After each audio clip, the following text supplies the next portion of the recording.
the association of different signs and symptoms and why do they occur in polycythemia vera.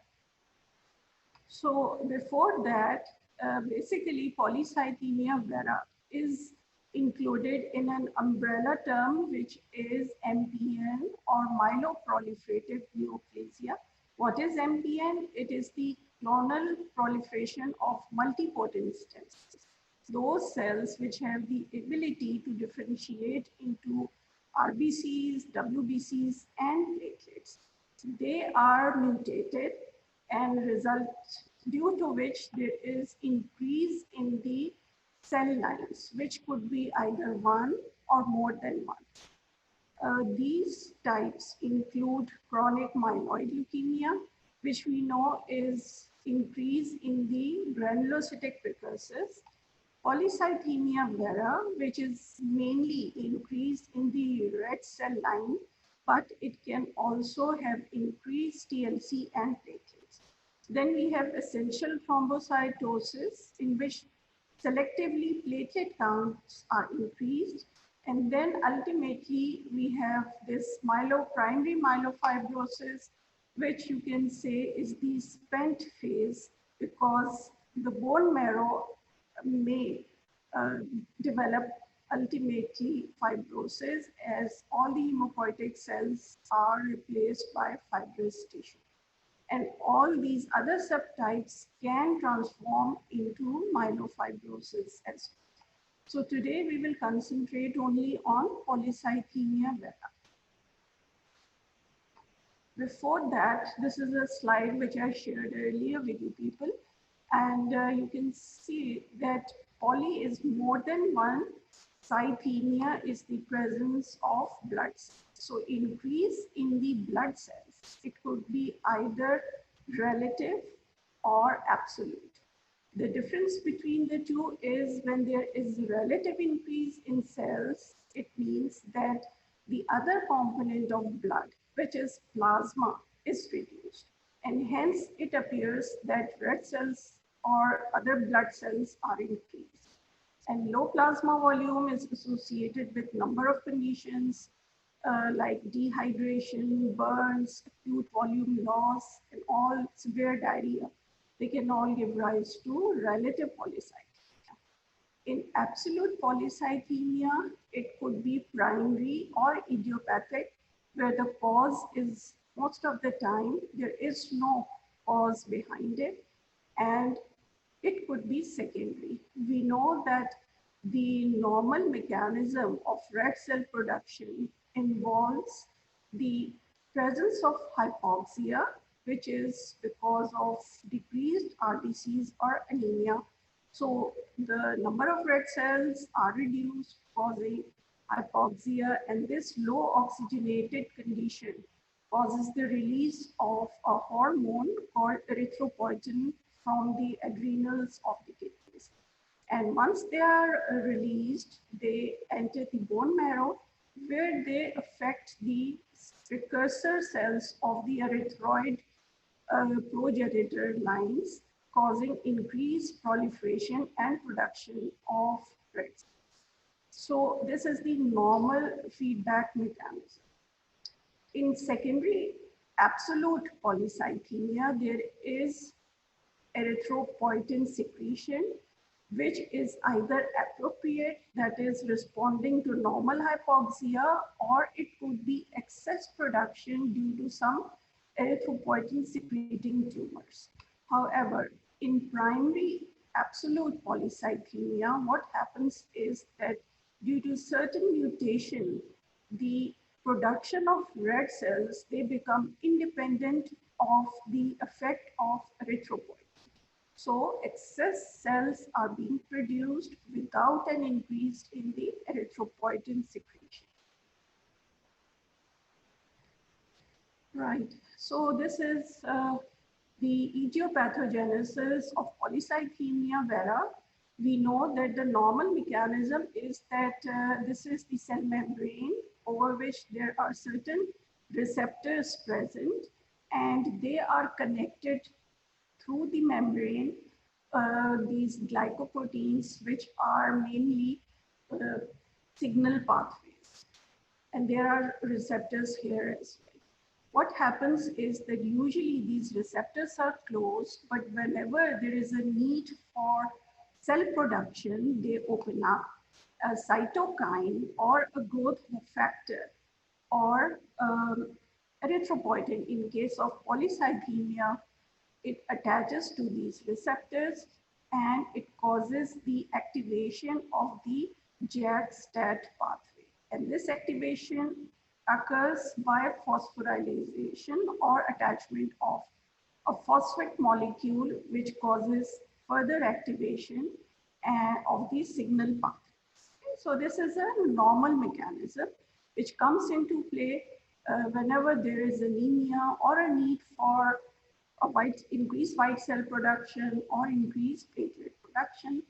What happens in JAK2 mutation polycythemia vera is that these JAK2 receptors, they get mutated, due to which without the addition of a cytokine or a growth factor, there is excess phosphate attachment and there is increased signal messages are sent to different signal pathways. Most common is JAK-STAT pathway, and it causes increased cell survival and proliferation without the aid of any cytokine, right?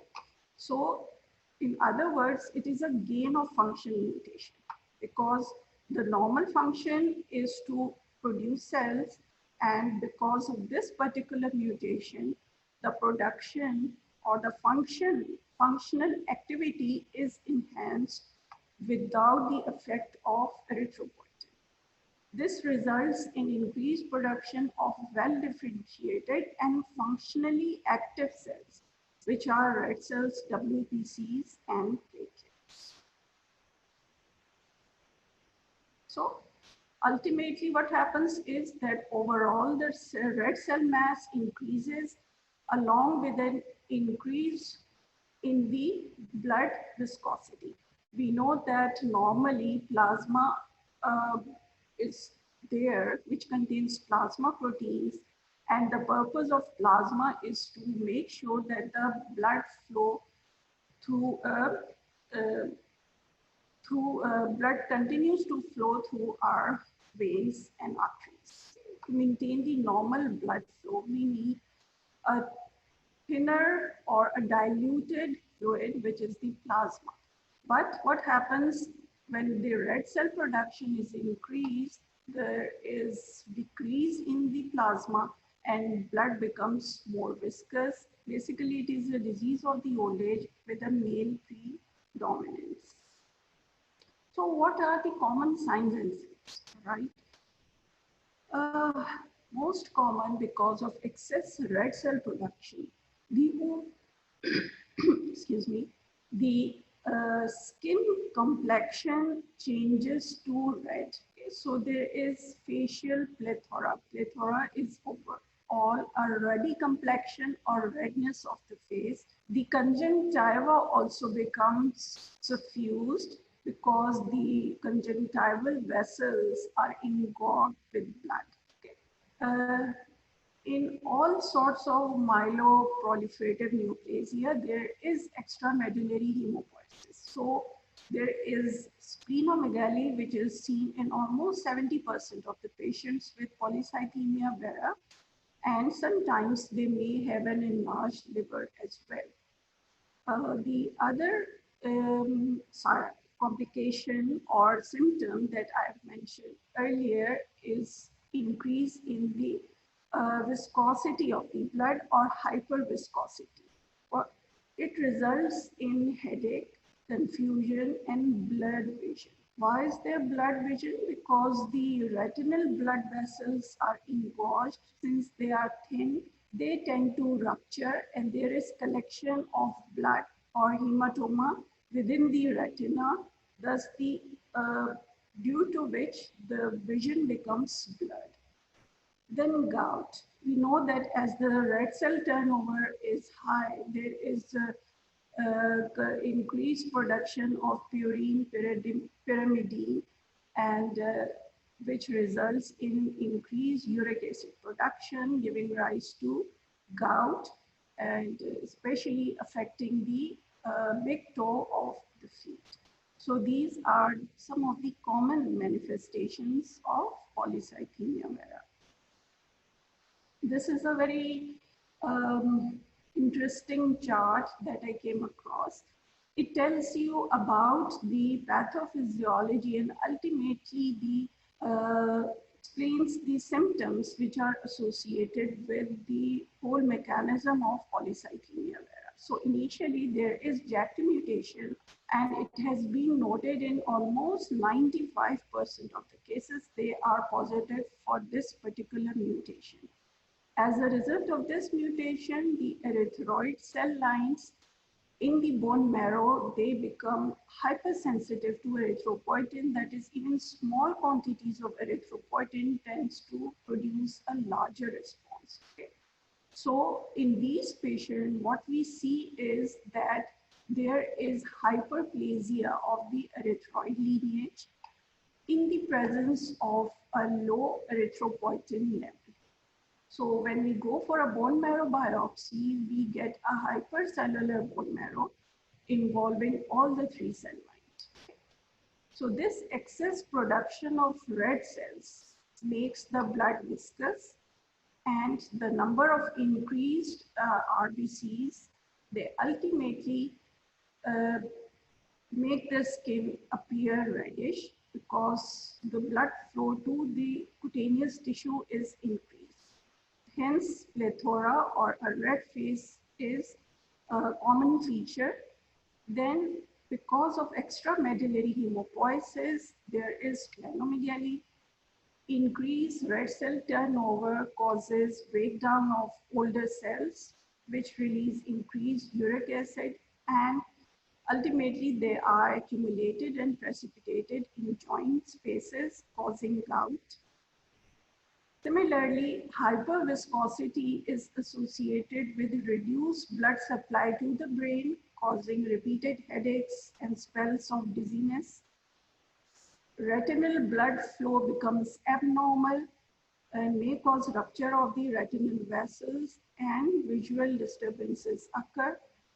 Since blood flow is reduced, the platelets, they get more time to come in contact with the endothelium, and this stagnant blood flow predisposes to thromboembolic disorders. Please keep in mind that these patients are already around 60 or more. So by this time, they have developed other comorbidities as well. So it makes them more prone to thrombosis, causing stroke or peripheral gangrene, MI, or even blockade of vessels in the arms or legs, that is DVT. So these are some of the mechanisms which is associated with increased RBC production. We know that not only red cell production is increased, but in some cases, rather in most cases, WBC count and platelet count are also increased. And what happens is that because of increase in basophils and other mast cell production, there is release of histamine in the subcutaneous tissue, and it causes severe itching in these patients. Another mechanism associated with histamine release in the stomach is that it causes erosion of the lining and may result in peptic ulceration in these patients. And sometimes when the lining is eroded, it can give rise to bleeding manifestations too. So these are the mechanisms which are responsible for all these symptoms and signs which we see in patients of polycythemia vera. This is another slide in which they have grouped together the different mechanisms and their associated symptoms. Histamine and cytokine release cause itching, night sweats or constitutional symptoms, sweating, night sweats, and bone pains. Increased red cell mass results in hyperviscosity and all those symptoms associated with it. And extramedullary hemopoiesis results in enlarged spleen or liver, and which presses on the stomach. So these patients, they suffer from early satiety, and they also complain of dragging abdominal discomfort and pain. And in some cases, they may develop weight loss as well because they are unable to eat properly. So these are the three major mechanisms which are responsible for these different signs and symptoms we come across in patients of polycythemia vera. So the current WHO classification uses this diagnostic criteria to diagnose a patient with polycythemia vera. The patient should have an elevated hemoglobin concentration with respect to the gender, or an elevated hematocrit, again with respect to the gender, or increased red cell mass. We usually don't go for these red cell mass studies because it's a tedious procedure and is no longer done over here. So we usually monitor these patients with increased hemoglobin or hematocrit. Then bone marrow biopsy is a major criteria because it shows increased cellularity of all the three cell lines, which is called panmyelosis, and with mature-looking megakaryocytes. Okay, so as compared to age, the overall cellularity is increased. Then JAK2 mutation should be present, and as I mentioned before, it is seen in 95% of patients.